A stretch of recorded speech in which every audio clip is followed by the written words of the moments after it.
Welcome back, and thank you for joining me for Chapter 5 of Walker Street Shipyards. I'm not really quite finished with the shuttle bay. I still need to put on the port side wall and then put on the top. I have glued down all of the spacecraft. I'm going to glue down this, and this work bee. The other pieces I'm not going to put in because, as I've talked about, you really can't see too far back into the shuttle bay when you cram in a bunch of these little ships, as cool as they look. So I'm just going to have them aside and put in as the mood strikes me. But I'm really a little tired of working on the shuttle bay now and want to crack on to some of the larger portions. For Chapter 5, we're going to be taking a look at the photo-etch windows for the back of the saucer for the officer's lounge. We're also going to take a look at the side arboretum windows for the lower secondary hull. If all goes well, I hope that we'll also get into some soldering of wires to some of the LED lighting strips and some of the LEDs for the specific lighting. But for now, we are going to put away the shuttle bay. I've got this special Federation approved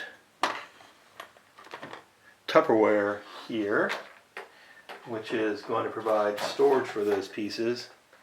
And now we're going to take a look at our photo etch. So on my first build, when I saw that some folks like Matt with Matt's Model Works and Boyd with Trek Works were putting in the windows, the photo etch windows, I really wasn't quite sure why you would go to that much trouble.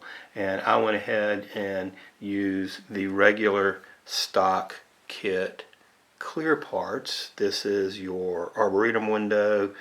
This is your officer's lounge window, which goes in the back of the hull, the back of the saucer. However, when I was done with everything and took a step back and looked, the thing about these windows, and I think particularly this officer's lounge window, is they really obscure your vision into those parts. They really make it difficult to see all of the hard work that you do on the officer's lounge and the arboretum. And you can take a look here.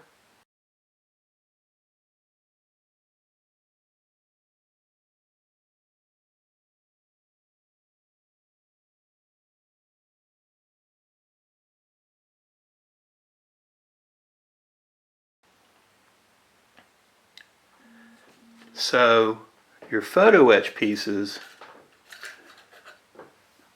in particular, I think this, which is your officer's lounge window, is a little bit bigger. The windows, I think, are a little bit wider, and they give you the opportunity to use something that's going to be a little bit more transparent as a clear window medium. And this is going to be window for the arboretum. Now when you cut them out and you deburr them, the arboretum window does have an orientation. There is a very slight bow along the bottom. There's a very easy way to see which is up and which is down because the instructions are not the most clear. Is you take your clear part, let's see, make sure I can maintain focus here.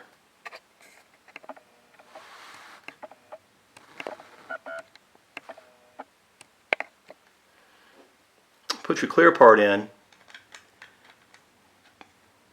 because it's got this little glue point along the bottom, and see that the bow faces down. So your arboretum photo etch window, you can probably very slightly see that bow, is going to go in and face down. Before we do that, let's take a look at the saucer.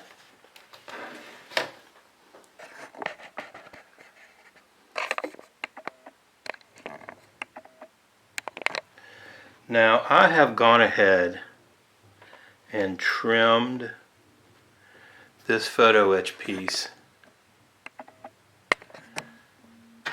along the sides, this side here and this side here. It's a little bit wider than your hole, your window hole. So what I did was, you can use really good strong kitchen shears that are sharp. Because this brass is so thin, it will want to curl on you. So I scored it with my hobby knife chisel.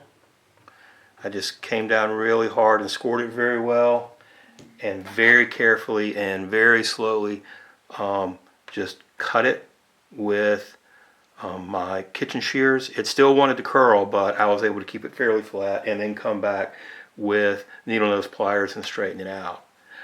It was still the slightest bit too wide, so I took a cone sanding bit for my Dremel and dremeled out the sides of the windows.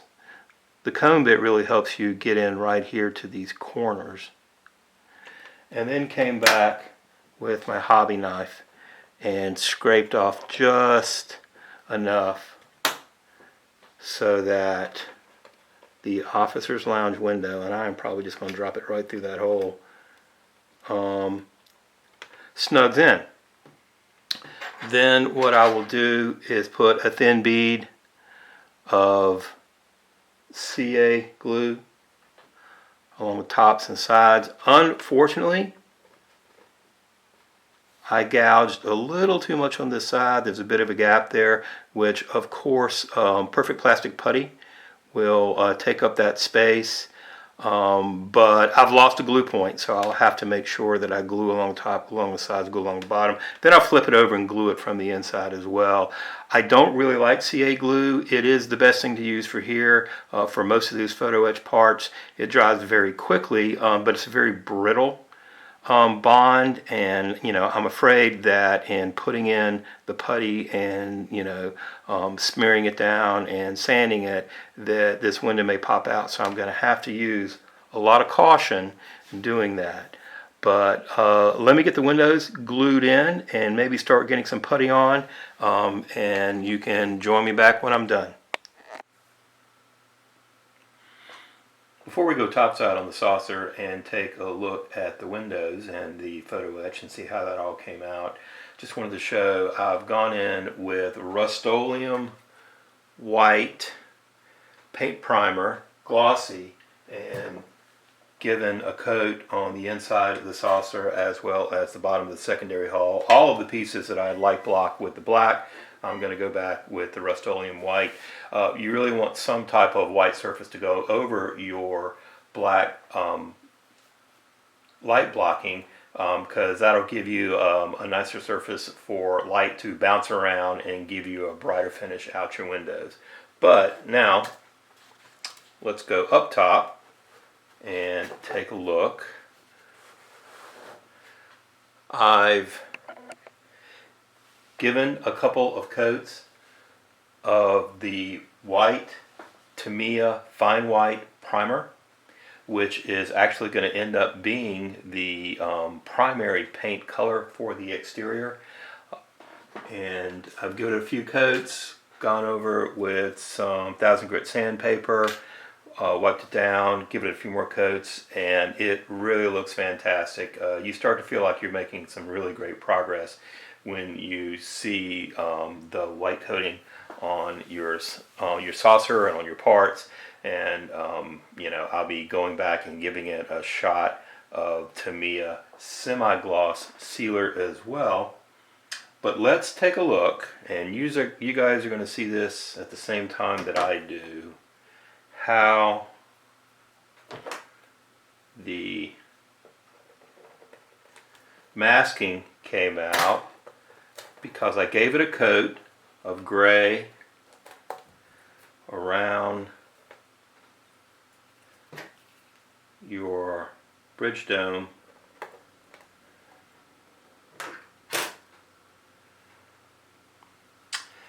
and there are a few ragged edges, but for the most part I am very happy with how that looks. beginning to look like we have an Enterprise saucer. I'm also extremely happy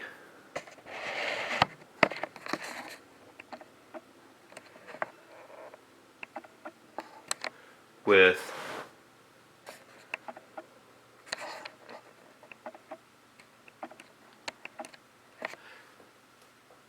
how the Photoetch came out.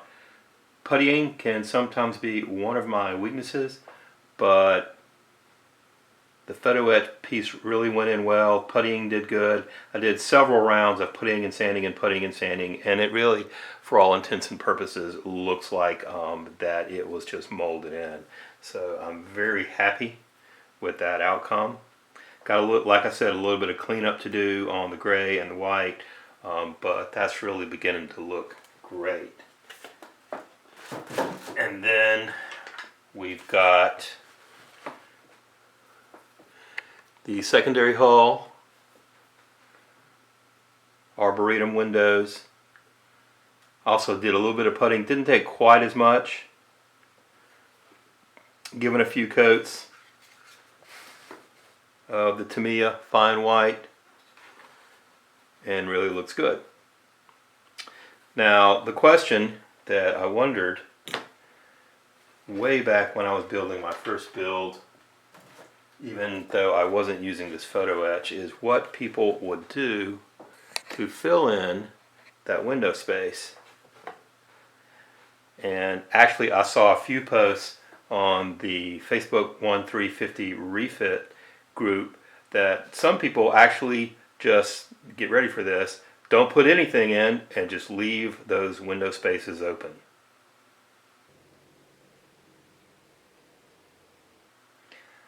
I'm not sure that's quite Federation engineering standards, so that's not the route that I'm going to be going.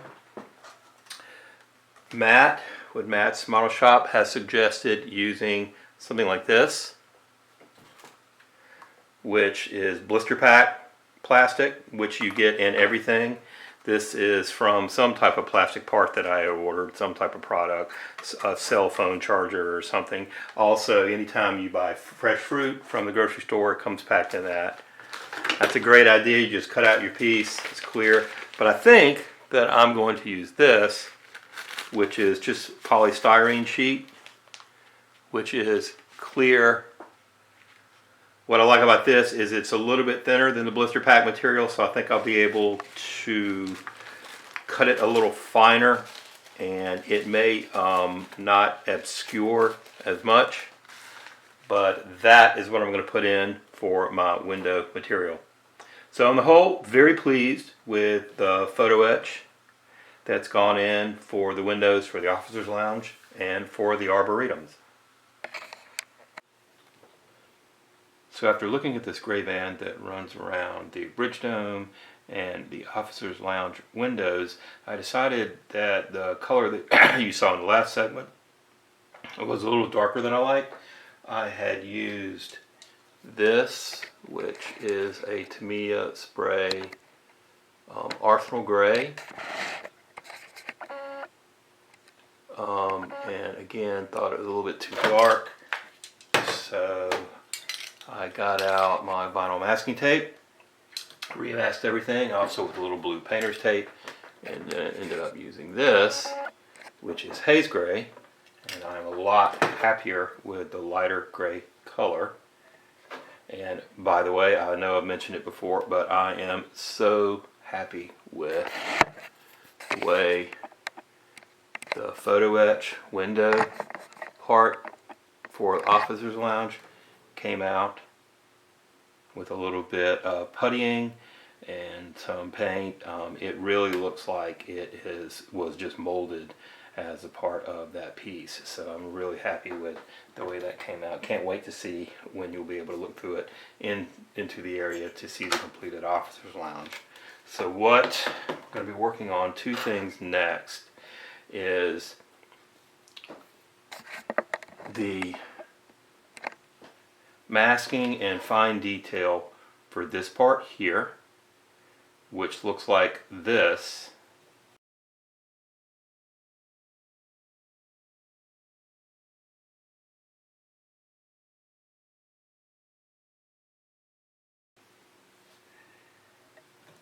And you can see that in my previous build I went with this color, which is a French blue, which is to me is French blue, which actually was a little bit darker and a little bit more of an intense blue than I had wanted, but I was happy enough with it. I left it on the instructions and in other Polar Lights reference instructions for this kit. They recommend what they call duck egg blue for this color here, and a lot of the bridge detail work and some of the detail work on the nacelles and a few other areas.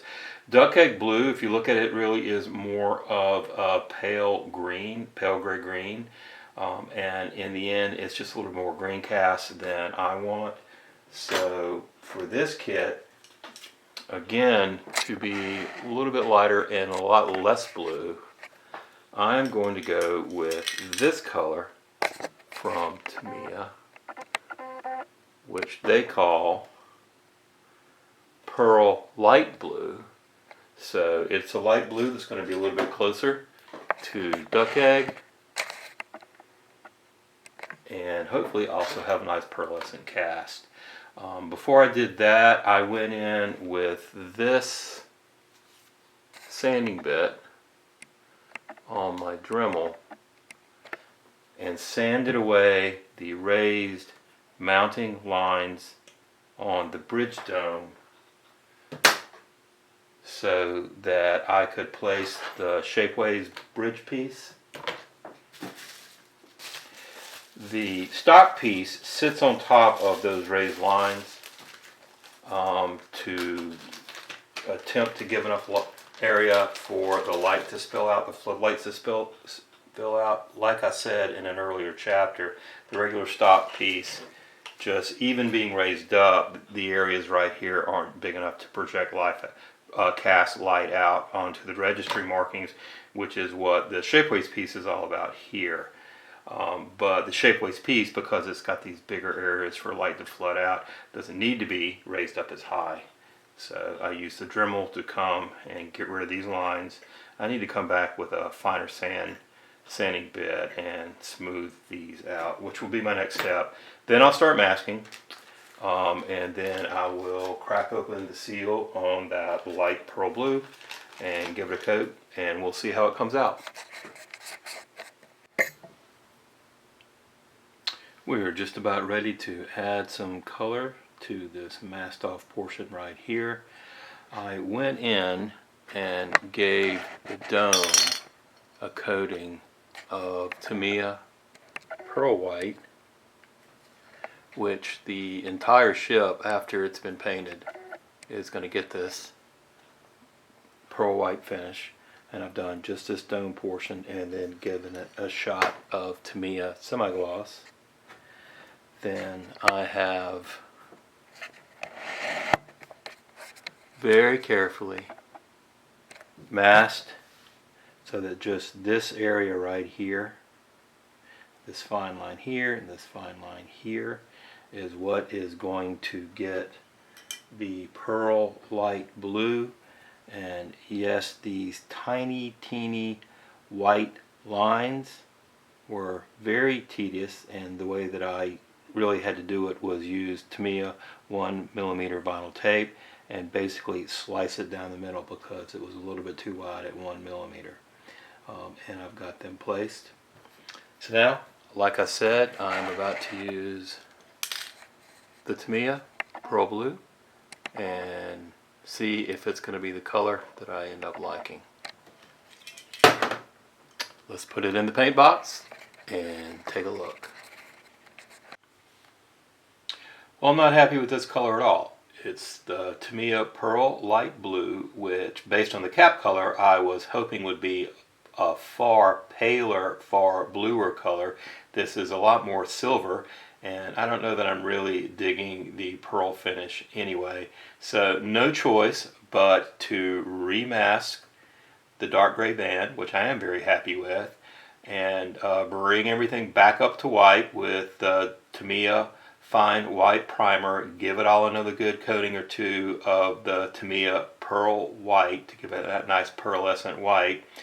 I looked around a lot for other colors. Tamiya simply does not have a color that approximates the pale light blue, that I wanted. I even looked at testers, even though the last time I used tester spray paint, I wasn't happy with it at all. They don't have any color. And I looked around in a lot of different sources and finally found a color that I like that's called Peekaboo Blue, believe it or not. And it is a Krylon color. So I've ordered it and I'm going to be waiting for it to come in. Airbrush users, feel free to go ahead and say I told you so, because I know that if I was using an airbrush I would just mix up the color that I want. But really at this stage of the game I'm just not going to do a dive and buy a whole new paint system, completely overhaul my my hobby area and reteach myself how to paint. I'm just going to motor forward with what I know. And hopefully that Krylon Peekaboo Blue, when it arrives, is going to be the color that I'm looking for. In the meantime, while I'm waiting for it, and after I bring this all back up to white, I'm going to flip the saucer over, because I don't want to spend the next few days wasting time, and really start working on some lighting. I think that I'm going to start working on the lighting for the navigation areas and the thrusters right here. So while waiting for Starfleet to render sufficient quantities of the Krylonian Peekaboo Blue so that I can repaint this medallion area, and if I like that color, then it will also be used for other detail areas such as the nacelle end caps and a few other places, I've decided to do a little bit of engineering on something that I realized in regards to your navigation lights, running lights, and thrusters. Your navigation lights are going to be your red and your green for starboard, red for port. They are blinking lights. Your running lights are going to be white blinking lights. They're going to go in these areas. And then the thrusters, maneuvering thrusters, go in these sort of delta shaped areas right here. The maneuvering thrusters are going to be an amber color, which will be, and these just came in the mail, excuse me, from Evans Design, these little tiny Pico LEDs. But I realized that having glued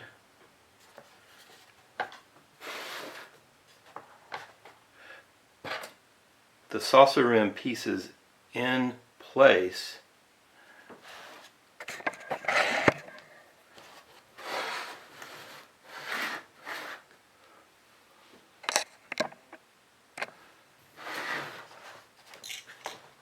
this area right here is where I'm going to need to access the underside of the starboard navigational light to get the green LED to go in there and secure it. And as you can probably see right here, it is got a barrier from the saucer rim piece, the sensor band piece.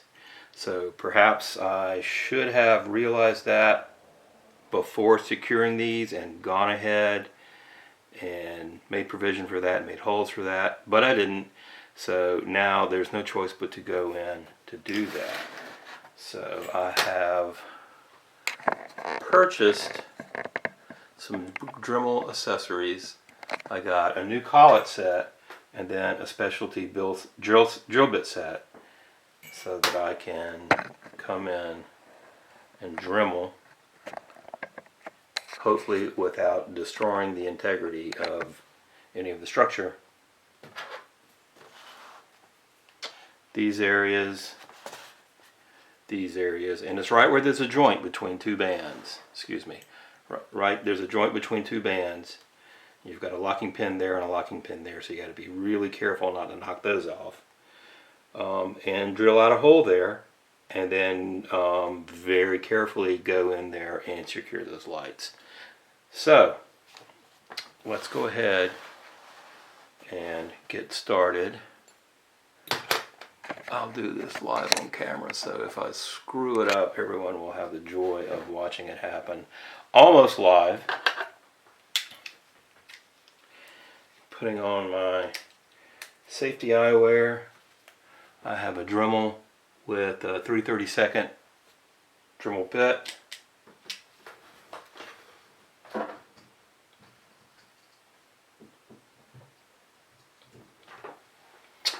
And let's get started.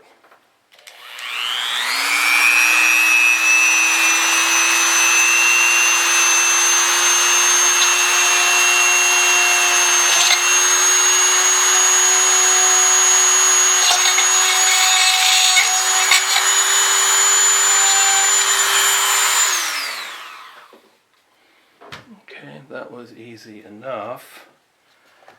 Let me see if I can get this around so that there be a decent view. So I now have an access port. This is going to be your starboard running light. I'm going to use, just for testing, this 1.8 millimeter LED. The actual green LED, I have yet to solder the resistors on, so I really don't want to mess with them. This will fit right in there and go down into that space. The trick, of course, is going to be lining it up with the hole on the top.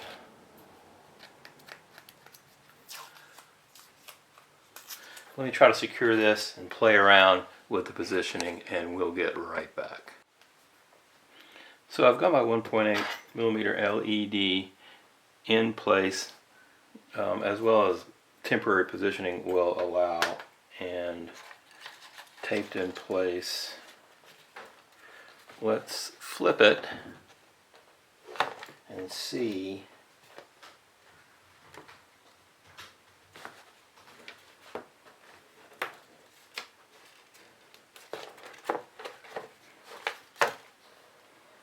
Okay, so there you go.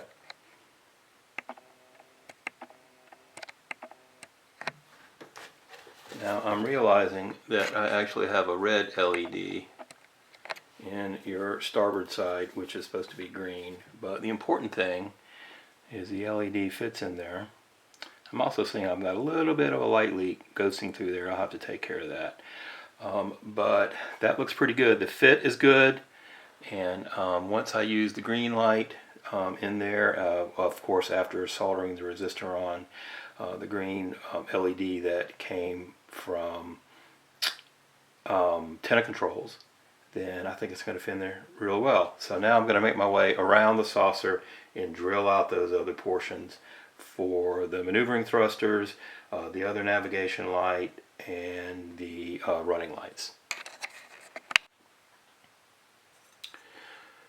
I've gone around and dremeled out all the holes for the navigation lights, the maneuvering thrusters, and the running lights.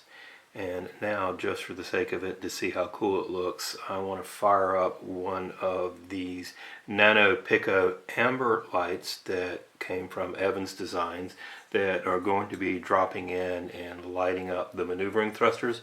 I'm also going to use the little amber Nano Picos for this part, which is your deflector dish, and it also has places, 3 places around the rim for maneuvering thrusters.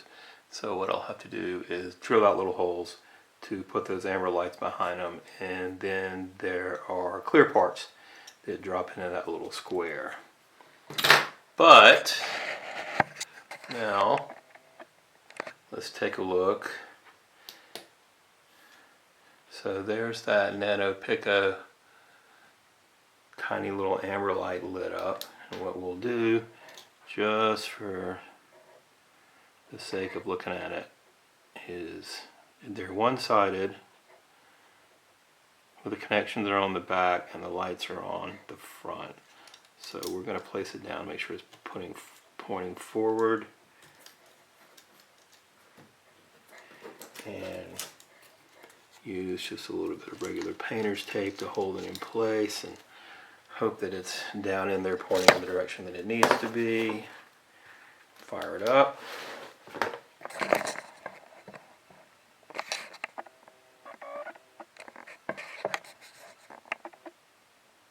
And it looks pretty good. I think it's going to be a sufficient amount of light, as small as they are. Let's see what happens. Yeah, that's going to look really great. Well, I have to give a big shout out to the Krylonians, because when the Krylon Peekaboo Blue Gloss Light Blue spray paint arrived and I applied it to this medallion area, it is almost 100% the color that I was looking for. I wouldn't mind seeing something just a tad lighter in blue, a tad lighter shade, but you know what? I am very happy with this as a color, especially when applied to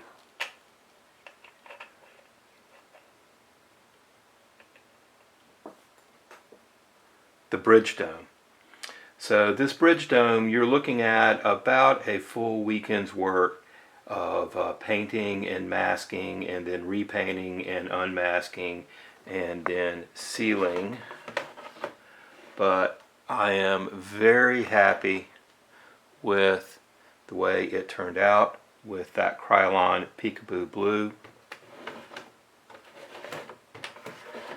And I think that this is going to be a really great color when applied to the detailing on the nacelle struts, the nacelle end caps, and a few other specific detail portions of the ship. But, as with all things with the 350 refit, this kit fights you, and sometimes this kit fights you when it comes to not just the kit itself, but the aftermarket pieces. So when I was doing the rear section, the docking section of the bridge dome, right here, and applying the Paragraphics Photoetch docking hatch right here, and I was very gently nudging it into the opening with a toothpick, this happened.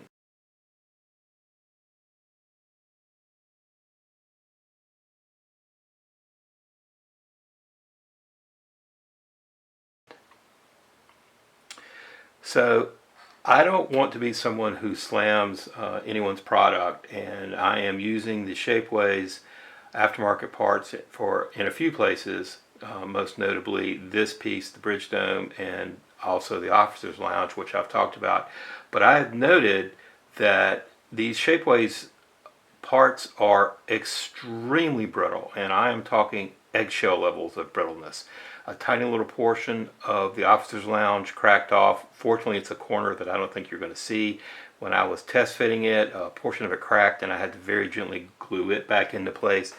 And then, as you see in this picture,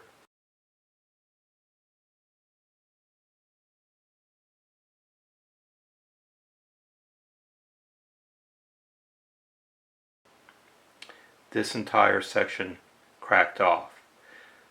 So, after a stream of profanity that would make an engineering ensign go completely pale, I calmed down and tried to figure out how to mitigate it and how to really fix this airlock breach. And the first thing I considered was going back and using the stock bridge dome, but again, you know, there's the problem that it's going to lay flat, particularly as I have ground away these raised portions to fit the Shapeways piece. It would lay completely flat, and so there would not be the area for the floodlights to come out. Then I considered ordering an all-new Shapeways bridge dome and starting from scratch, but that would seriously set things back as I would have to wait for it to arrive and then spend another full round of masking and painting and masking and painting when I was really happy with the way this came out. So in the end, I had to do some careful engineering and airlock repair, and I got the clear part that is the stock part that normally would go right here.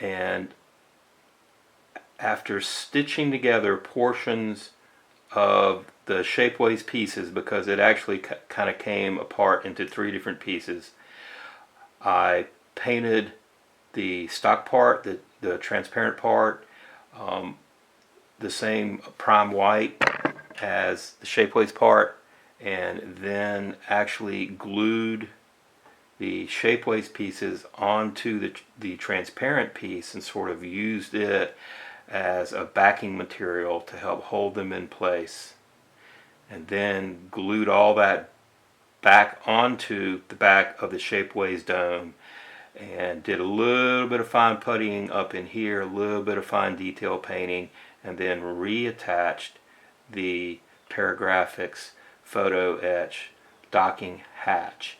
And I'm happy with the way all of this came out. I don't like the fact that I had to do the repair, but I'm happy with the outcome of the repair. And so I think I'm going to wrap up Chapter 5 with this. I had wanted to get into some soldering. We did a little bit of light design with going in and making some, drilling out some of the portions of the saucer sensor band walls for lighting. So I think I'm going to stop right here. We'll roll into Chapter 6, and then we will do a full deep dive into the underside of the top of the saucer and laying down some of the light strips. We'll look into some soldering and maybe even talk a little bit about some of the automated tenor controls LEDs. So thank you for getting me through Chapter 5. And we have survived an airlock breach, and now we're going to roll into Chapter 6 of Walker Street Shipyards.